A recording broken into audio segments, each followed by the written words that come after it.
Research has found how we can add 13 years on average to our lifespan. Does that sound like a good thing to you? It does to me.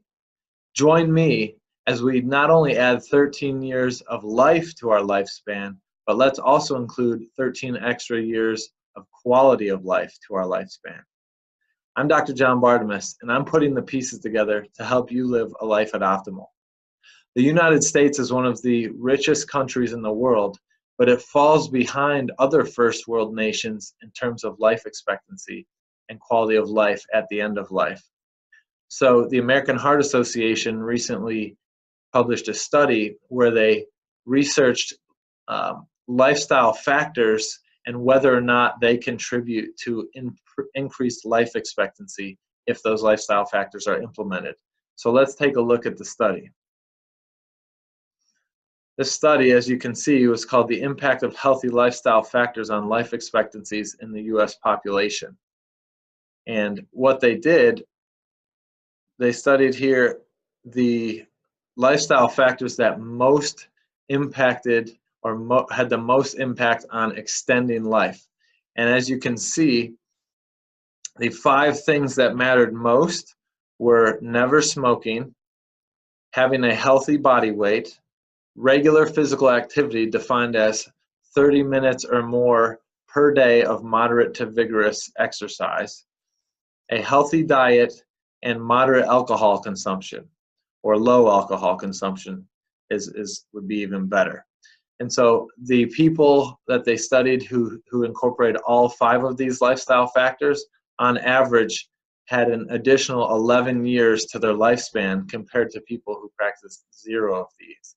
And so they conclude the study by saying prevention should be a top priority for national health policy, and preventative care should be an indispensable part of the U.S. healthcare system. I agree with that 100%. You probably do too, but we all know that's not going to happen because that doesn't create money for the model.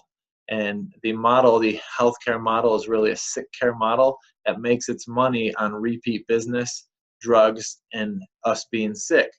So as you can see, this is a drug-free solution to adding 13 plus years to your life. And so that's not going to be what they're shouting from the rooftops with any actual teeth behind it. So let's dig into this further. I agree with those 5 steps. I think we obviously want to maintain a healthy body weight. We want to exercise every day. We want to have a healthy diet. We want to never smoke. And we could add in there never drink, but in America, how realistic is that? So less than moderate drinking would be ideal. I would also add we want to have optimized sleep of 7 to 8 hours a night. And the research supports that too.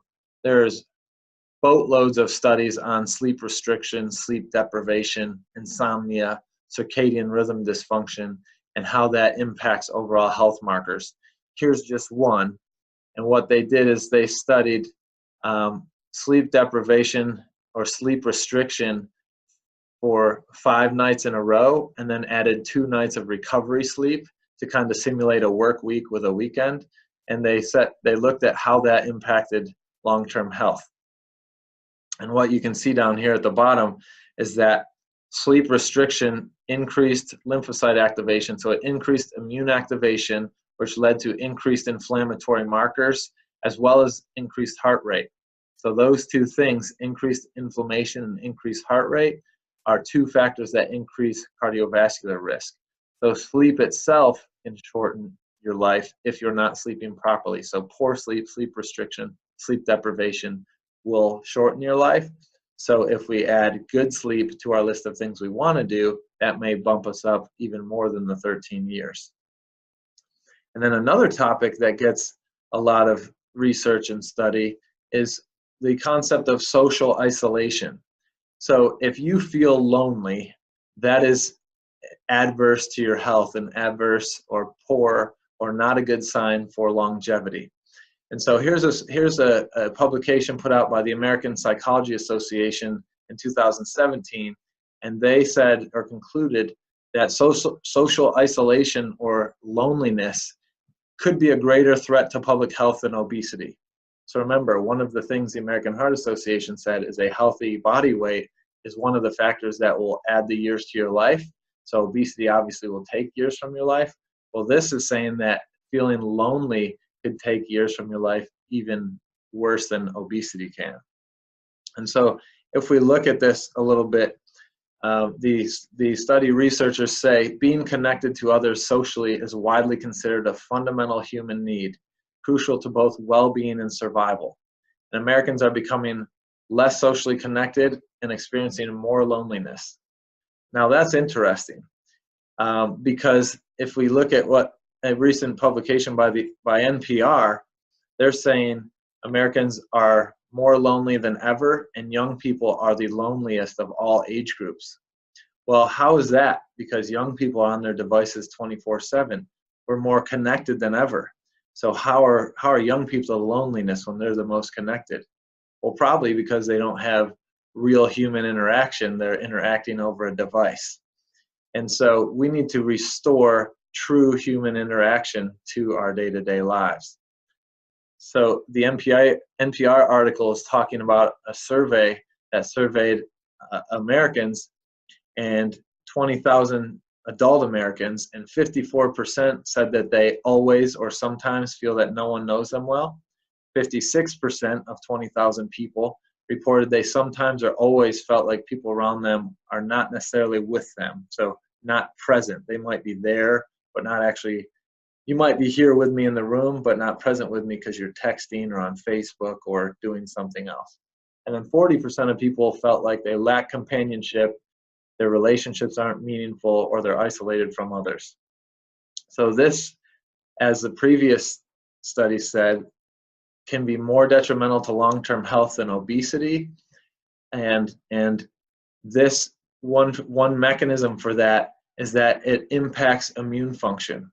So social isolation or loneliness, as this study says, increases inflammation again and downregulates the immune response, specifically the antiviral immune response. So being lonely, feeling socially isolated, not feeling like you're connected with others, always being on your devices, could potentially be driving up inflammation in you, suppressing your immune system, especially against viruses, making you more susceptible to infection, and therefore chronic disease and early death. So the point of today's video is that we all talk about how we want to live a long life and have a high quality of life, but in the moment, we are choosing things that shorten our life. We're choosing lots of alcohol. We're choosing poor sleep. We're choosing poor diet. We're choosing to binge watch TV instead of going to exercise. So we need to not only say, yeah, we've heard this all before, because we all have, right? It's not about knowing, it's about doing and taking action. Consistency, as I've said many times, is the only magic bullet. Knowing isn't enough. You have to actually do, and you have to do consistently. So today is a call to do what's hard but free and truly effective. It's easy to take a pill. It's easy to take a pill that doesn't work. People are doing it all day, every day in America. And how's that working for us? Not well. It's hard to create health, but it's worthwhile and it's free. You know, as these studies have shown, sleep, food, not smoking, not drinking, exercising, connecting with others, maintaining healthy body weight. These are all things that are free and done minute to minute, hour to hour, day to day by making the right choices. So join me as we strive for age 100